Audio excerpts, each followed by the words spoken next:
Let's talk about the power of prayer. Without question, one of the more significant legacies left by Moody is the school now known as Moody Bible Institute in the city of Chicago.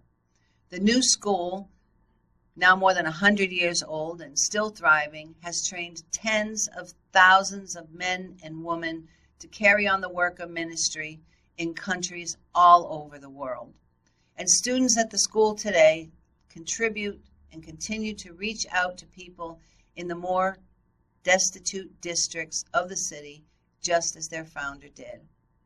Through the years, Moody Bible Institute students have given birth to literally hundreds of other Christian schools and organizations, pastoral training, evangelism, missions, publishing Christian literature, and much more.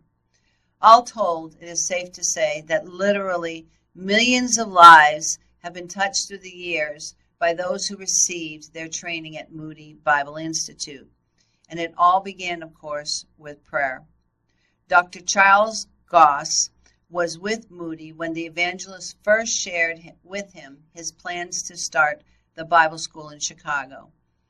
He said, "One day while I was riding with him in his buggy in Northfield, he drove up a beautiful and quiet valley and began to talk about his plans. He said his eyes lit up and his face glowed. And suddenly he stopped the horse, took off his hat, and said, 'I am awfully concerned about this matter. Let us pray God help us consecrate ourselves to do it.'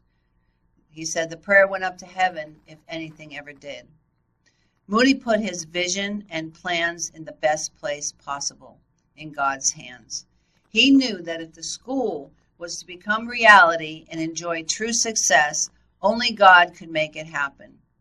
This is the pattern we find behind all the work Moody did for the Lord, both before and after the establishment of Moody Bible Institute. Moody would prayerfully submit the matter to God, seeking his good and perfect will, and then he would actively move forward, fulfilling his vision for as long as he could discern that God was leaving the doors of opportunity open to him.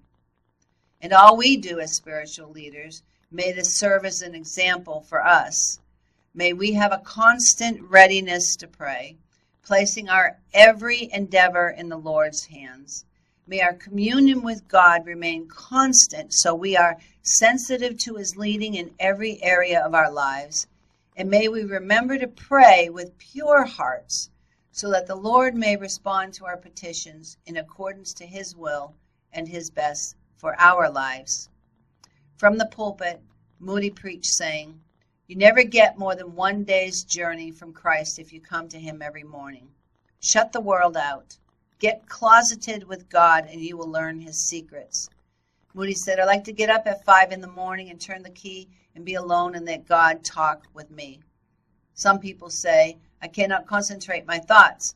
My mind just goes all over the place and all over the world." Well, that is true, Moody said. There is no bigger trap on the earth than the human mind. He said, "Some of you are off in Africa now. Some of you may be going to the moon and off to the stars. It is astonishing how the mind travels, and you ask, how can we bring our thoughts into captivity and have fellowship with God instead of thinking ourselves and everything under the sun?" He said prayer is important, but there is something else as important. He said, "When I pray, I am talking to God. When I read the Bible, God talks to me. We need both." He said they help us to bring our thoughts into captivity.